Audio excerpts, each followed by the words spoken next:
woodpecker කොට්ටුවරුවක් සුවිශේෂී උඩුරැවුලක් ඇත.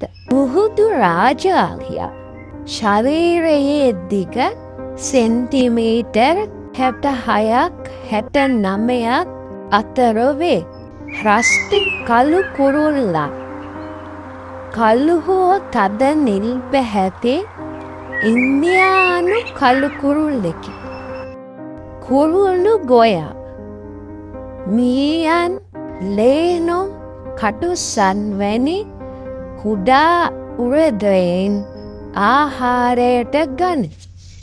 තට්ට රාජාලියා පියාපතක් අඩි 7ක් 8ක් දක්වා පළල ඇත.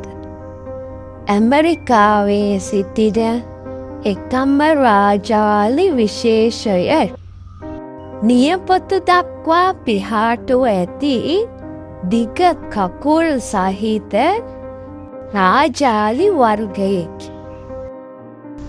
බාලි මයිනා සර්වභක්ෂකයින්ම අතර පළතුරු බීජ පනුවන් කුඩා උරදයින් ආහාරයට ගනී.